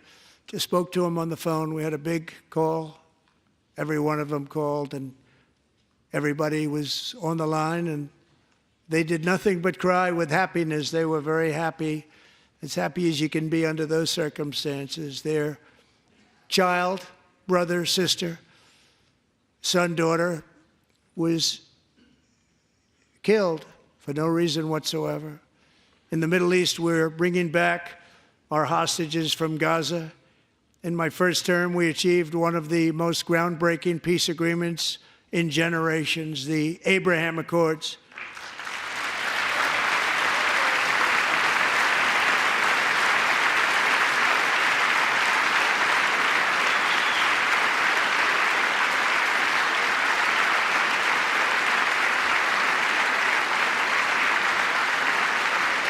And now we're going to build on that foundation to create a more peaceful and prosperous future for the entire region. A lot of things are happening in the Middle East. People have been talking about that so much lately with everything going on with Ukraine and Russia. But a lot of things are happening in the Middle East. It's a rough neighborhood, actually. I'm also working tirelessly to end the savage conflict in Ukraine. Millions of Ukrainians and Russians have been needlessly killed or wounded in this horrific and brutal conflict with no end in sight. The United States has sent hundreds of billions of dollars to support Ukraine's defense with no security, with no anything.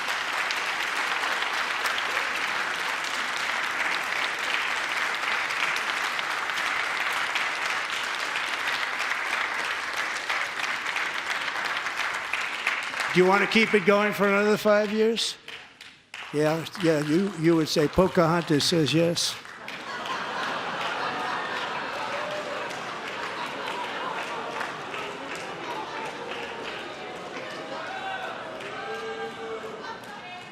$2,000 people are being killed every single week. More than that. They're Russian young people. They're Ukrainian young people. They're not Americans. But I want it to stop. Meanwhile, Europe has sadly spent more money buying Russian oil and gas than they have spent on defending Ukraine, by far. Think of that. They've spent more buying Russian oil and gas than they have defending. And we've spent perhaps $350 billion, like taking candy from a baby. That's what happened. And they've spent $100 billion. What a difference that is. And we have an ocean separating us, and they don't. But we're getting along very well with them, and lots of good things are happening. Biden has authorized more money in this fight than Europe has spent, by billions and billions of dollars. It's hard to believe that they wouldn't have stopped it and said, at some point, come on, let's equalize. You got to be equal to us. But that didn't happen. Earlier today, I received an important letter from President Zelensky of Ukraine. The letter reads, Ukraine is ready to come to the negotiating table as soon as possible to bring lasting peace closer. Nobody wants peace more than the Ukrainians, he said. My team and I stand ready to work under President Trump's strong leadership to get a peace that lasts. We do really value how much America has done to help Ukraine maintain its sovereignty and independence. Regarding the agreement on minerals and security, Ukraine is ready to sign it at any time that is convenient for you. I appreciate that he sent this letter, just got it a little while ago. Simultaneously, we've had serious discussions with Russia and have received strong signals that they are ready for peace. Wouldn't that be beautiful? Wouldn't that be beautiful?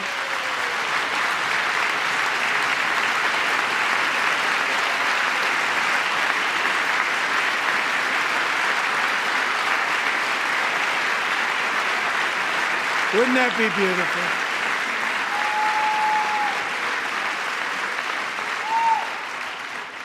It's time to stop this madness. It's time to halt the killing. It's time to end this senseless war. If you want to end wars, you have to talk to both sides.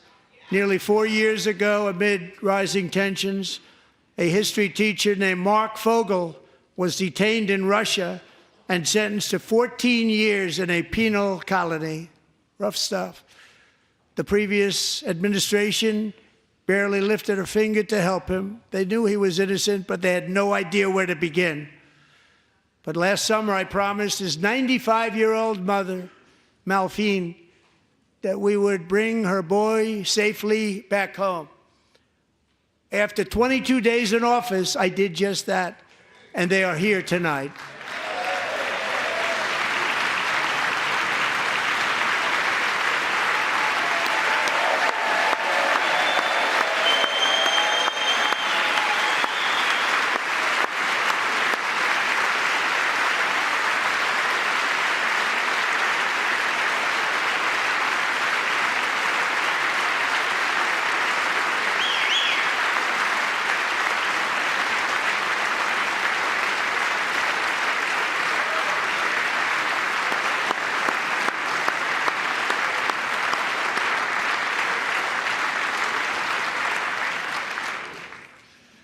To Mark and his great mom, we are delighted to have you safe and sound and with us. As fate would have it, Mark Fogel was born in a small rural town in Butler, Pennsylvania. Have you heard of it? Where his mother has lived for the past 78 years. I just happened to go there last July 13th for a rally. That was not pleasant. And that is where I met his beautiful mom right before I walked onto that stage. And I told her I would not forget what she said about her son. And I never did I? Never forgot. Less than 10 minutes later, at that same rally, gunfire rang out, and a sick and deranged assassin unloaded 8 bullets from his sniper's perch into a crowd of many thousands of people. My life was saved by a fraction of an inch, but some were not so lucky. Corey Comparator was a firefighter, a veteran, a Christian, a husband, a devoted father, and above all, a protector. When the sound of gunshots pierced the air, it was a horrible sound. Corey knew instantly what it was and what to do. He threw himself on top of his wife and daughters and shielded them from the bullets with his own body. Corey was hit really hard. You know the story from there. He sacrificed his life to save theirs. 2 others, very fine people, were also seriously hit.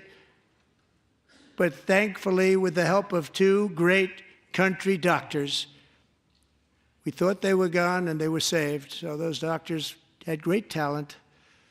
We're joined by Corey's wife, Helen, who was his high school sweetheart, and their 2 beloved daughters, Allison and Kaylee.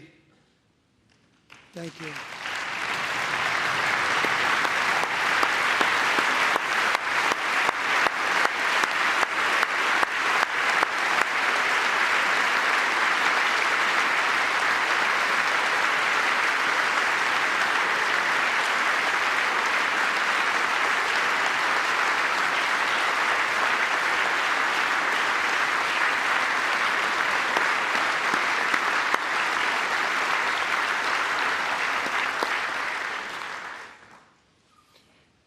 To Helen, Allison, and Kaylee, Corey is looking down on his 3 beautiful ladies right now, and he is cheering you on. He loves you.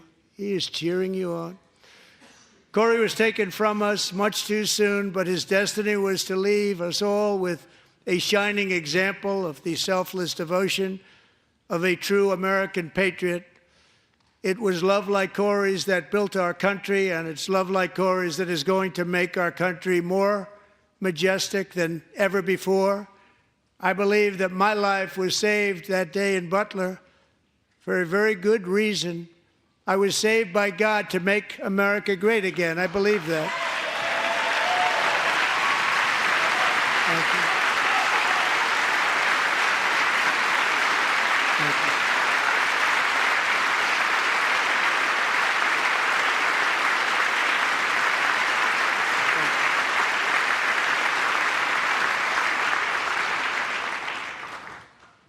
Thank you very much. From the patriots of Lexington and Concord to the heroes of Gettysburg and Normandy, from the warriors who crossed the Delaware to the trailblazers who climbed the Rockies, and from the legends who soared at Kitty Hawk to the astronauts who touched the moon, Americans have always been the people who defied all odds, transcended all dangers, made the most extraordinary sacrifices, and did whatever it took to defend our children, our country, and our freedom. And as we have seen in this chamber tonight, that same strength, faith, love, and spirit is still alive and thriving in the hearts of the American people. Despite the best efforts of those who would try to censor us, silence us, break us, destroy us, Americans are today a proud, free, sovereign, and independent nation that will always be free, and we will fight for it till death. We will never let anything happen to our beloved country, because we are a country of doers, dreamers, fighters, and survivors. Our ancestors crossed a vast ocean, strode into the unknown wilderness, and carved their fortunes from the rock and soil of a perilous and very dangerous frontier. They chased our destiny across a boundless continent. They built the railroads, laid the highways, and graced the world with American marvels like the Empire State Building, the mighty Hoover Dam, and the towering Golden Gate Bridge. They lit the world with electricity, broke free of the force of gravity, fired up the engines of American industry, vanquished the communists, fascists, and Marxists all over the world, and gave us countless modern wonders sculptured out of iron, glass, and steel. We stand on the shoulders of these pioneers who won and built the modern age, these workers who poured their sweat into the skylines of our cities, these warriors who shed their blood on fields of battle and gave everything they had for our rights and for our freedom. Now it is our time to take up the righteous cause of American liberty, and it is our turn to take America's destiny into our own hands and begin the most thrilling days in the history of our country. This will be our greatest era. With God's help, over the next 4 years, we are going to lead this nation even higher, and we are going to forge the freest, most advanced, most dynamic, and most dominant civilization ever to exist on the face of this earth. We are going to create the highest quality of life, build the safest and wealthiest and healthiest and most vital communities anywhere in the world. We are going to conquer the vast frontiers of science, and we are going to lead humanity into space and plant the American flag on the planet Mars and even far beyond.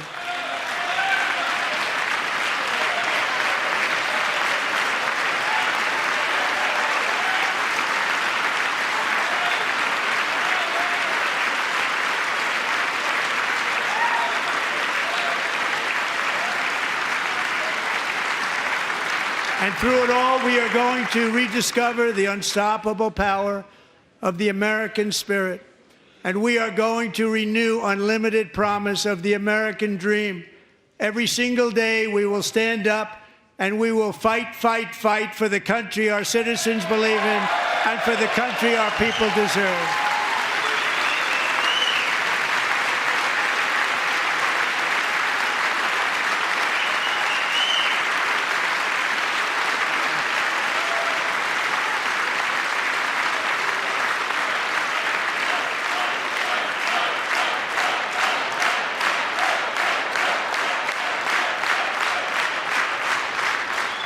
My fellow Americans, get ready for an incredible future, because the golden age of America has only just begun. It will be like nothing that has ever been seen before. Thank you, God bless you, and God bless America.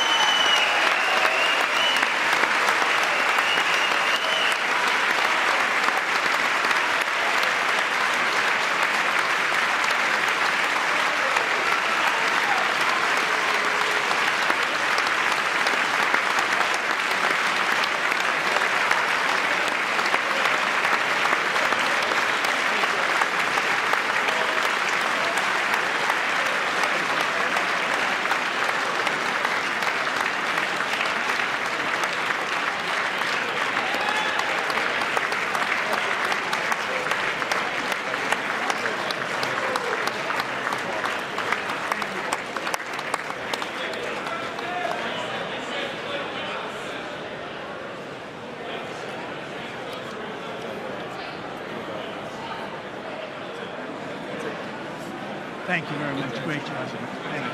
Great honor. Thank you very much. Thank you. Get this place going, all right? Thank you, sir. Thank you very much. Great honor. Thank you. Thank you, Mr. President. Thank you very much. Yes, sir. Very much. Thank you very much. Appreciate it. Thank you. See you soon. Teaching young people to love America. Well, I'm trying to. Great guy. Thank you. That's your favorite. Thank you. Thank you. Thank you very much. Appreciate it. Howard. Thank you again. Thank you again.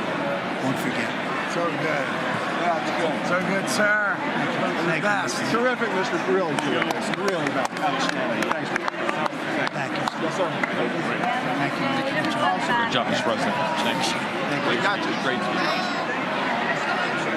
Mr. President, one of your best speeches. Thanks again, Mr. President. Thank you, Mr. President. Thanks for the phone call last night, too. Thank you. Absolutely. You know that. Thank you very much. I'll do it. Just give me the information. I'm not going to give you, sorry. Thank you, everybody. Great speeches. Great speeches. Thank you. Best speech ever. Yes. Good. Congratulations. Good job.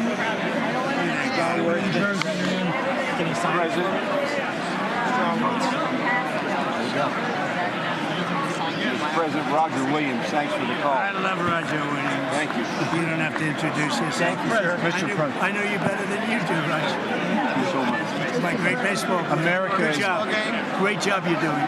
America is back. Thank you so much, Welcome you Mr. back in President. Pennsylvania anytime, sir. They stood for. Thank you all. Got him, you got him. Oh, man. Well done. They stood for another country, not our country. That was phenomenal. It's hard to believe, isn't it? That was fantastic, sir. That was Thank you very much. Thank you. Quick selfie. Mr. President. Good job, Mr. President. Great job. Thank you so much. Great speech, sir. Thanks, sir. Yes, sir. President back in Pennsylvania. Oh, they're just careful. I was standing alone. Absolutely.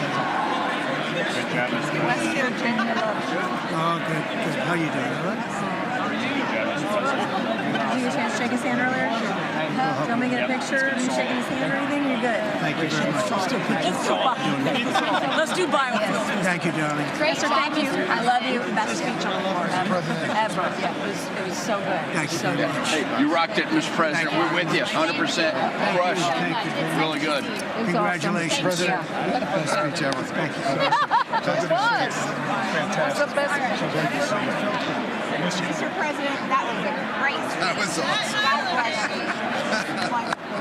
It was. Thank you. Great job. Let's go. Get down to that. You get down. Good luck. Yes, sir. Thank you.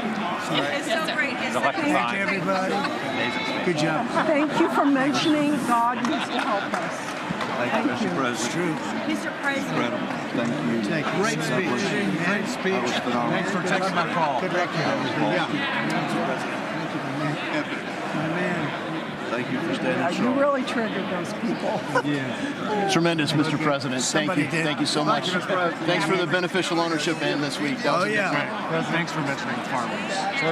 Well, we love our farmers. Thank you, man. Thank you, Mr. President. You earned this night. Thank you very much. Appreciate it. Worked hard. Thank you, man.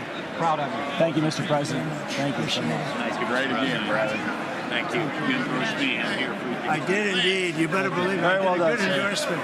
President, home run. Thank you very much. job. You killed it. Thank you, Mr. President. Thank you, everybody. You did great. Thank you. Good job. Thank you. Great to see you. Slam dunk. You're doing good. Thank you, sir. You did amazing, per usual. Thank you. I'll see you. Thank you. Yes, sir. Thank you. Hey, cheese. Thank you. Love you, Mr. President. Yes. Thank you, everybody. Look at this beautiful. New congressman from Eastern Washington. We've never met. Oh, Michael that's Baumgartner. good. I was one of Mike Leach's best friends. that's He thinks good. very Oh, highly Mike of you. was- he was tremendous. He was a great guy. What a great Great. Thank you. Thank you very much. Mr. Virginia, you did a great job. Yeah, thank you very much. Home run, Mr. Yeah, President. home run. Home run. Home run. That was a good one.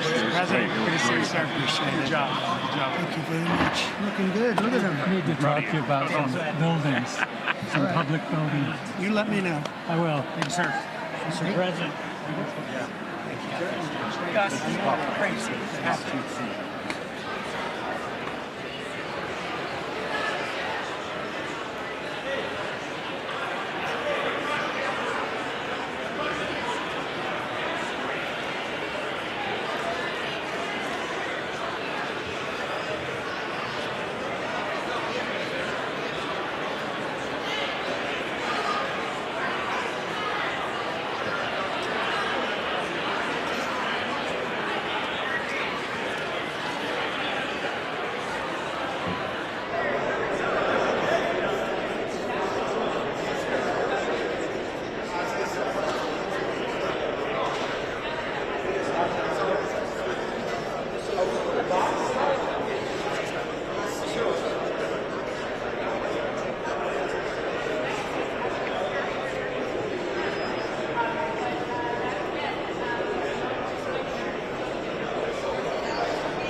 me.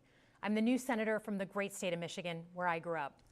I've been in public service my entire life because I happened to be in New York City on 9/11 when the Twin Towers came down. Before the smoke cleared, I knew I wanted to make a life in national security. I was recruited by the CIA and did 3 tours in Iraq alongside the military. In between, I worked at the White House under President Bush and President Obama, 2 very different leaders who both believed that America is exceptional. You can find that same sense of patriotism here in Wyandotte, Michigan, where I'm speaking from tonight. It's a working class town just south of Detroit. President Trump and I both won here in November. It might not seem like it, but plenty of places like this still exist across the United States.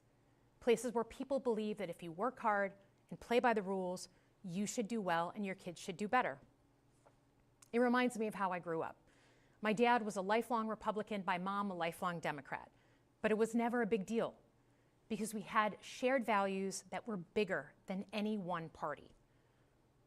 We just went through another fraught election season. Americans made it clear that prices are too high and that the government needs to be more responsive to their needs.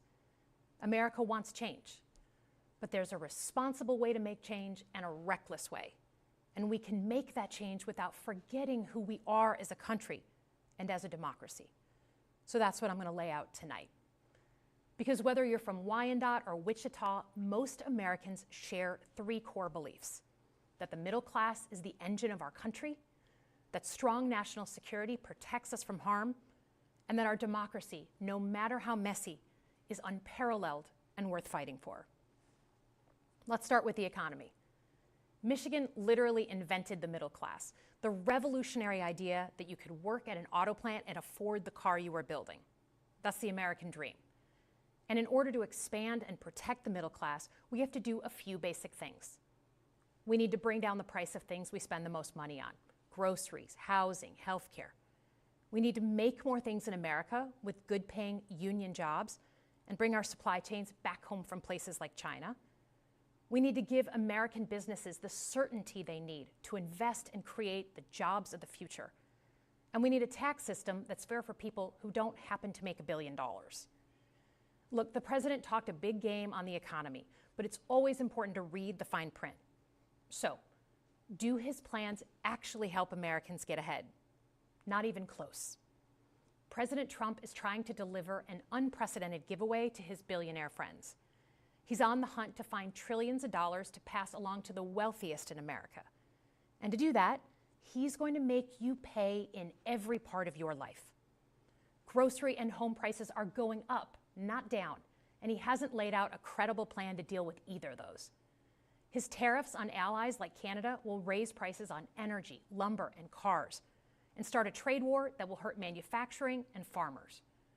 Your premiums and prescriptions will cost more because the math on his proposals doesn't work without going after your health care. Meanwhile, for those keeping score, the national debt is going up, not down. And if he's not careful, he could walk us right into a recession. And one more thing. In order to pay for his plan, he could very well come after your retirement, the Social Security, Medicare, and VA benefits you worked your whole life to earn. The president claims he won't, but Elon Musk just called Social Security the biggest Ponzi scheme of all time. While we're on the subject of Elon Musk, is there anyone in America who is comfortable with him and his gang of 20-year-olds using their own computer servers to poke through your tax returns, your health information, and your bank accounts? No oversight, no protections against cyber attack, no guardrails on what they do with your private data. We need a more efficient government. You want to cut waste? I'll help you do it. But change doesn't need to be chaotic or make us less safe. The mindless firing of people who work to protect our nuclear weapons, keep our planes from crashing, and conduct the research that finds the cure for cancer, only to rehire them 2 days later? No CEO in America could do that without being summarily fired. Okay, so we've talked about economic security. How about national security? Let's start with the border. As someone who spent my whole career protecting our homeland, every country deserves to know who and what is coming across its border, period. Democrats and Republicans should all be for that. But securing the border without actually fixing our broken immigration system